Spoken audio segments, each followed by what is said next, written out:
મહેસાણા જિલ્લામાં રાજ્યકક્ષાના શિક્ષણ મંત્રી રીવાબા જાડેજાની ઉપસ્થિતિમાં શાળા પ્રવેશોત્સવ યોજાયો. આ દરમિયાન 1.12 કરોડના ખર્ચે નિર્માણ પામેલી નવી શાળાનું લોકાર્પણ કરવાની સાથે મંત્રીએ ડ્રોપ આઉટ થયેલા વિદ્યાર્થીઓને ઘરે જઈને પરત શાળામાં પ્રવેશ અપાવ્યો.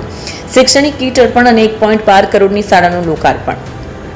સતલાસણા અને ખેરાલુ તાલુકાની વિવિધ શાળાઓ, સીએનએચએસ શાળા, ડભાડ પ્રાથમિક શાળા અને ડીએમ હાઈસ્કૂલ ખાતે યોજાયેલ કાર્યક્રમમાં શિક્ષણ મંત્રી રીવાબા જાડેજાએ આંગણવાડી, બાલવાટિકા અને ધોરણ 1 થી લઈને ધોરણ 9 અને 11ના વિદ્યાર્થીઓને શૈક્ષણિક કીટ આપી. આ તકે ડભાડ ખાતે ₹1.12 કરોડના ખર્ચે તૈયાર થયેલી 8 ઓરડીની અદ્યતન માળખાકીય સુવિધાઓ ધરાવતી પ્રાથમિક શાળાનું લોકાર્પણ કરવામાં આવ્યું. શાળા પ્રવેશોત્સવમાં હાજરી આપી છે. ખાસ કરીને શું કહેશો સ્વભાવ રેશિયો પર બન્યો છે?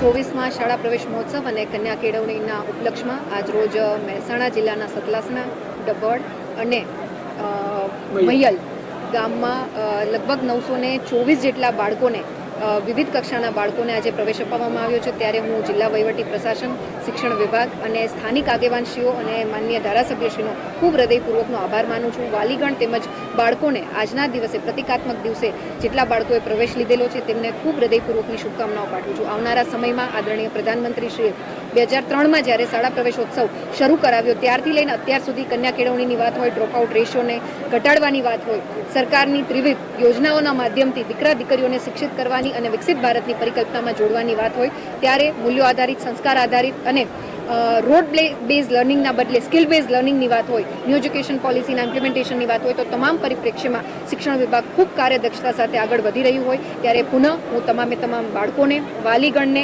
તેમજ શિક્ષણ વિભાગના તમામ શિક્ષકગણોને ખૂબ હૃદયપૂર્વકની શુભકામનાઓ પાઠવું છું. ખાસ કરીને રાજ્ય સરકાર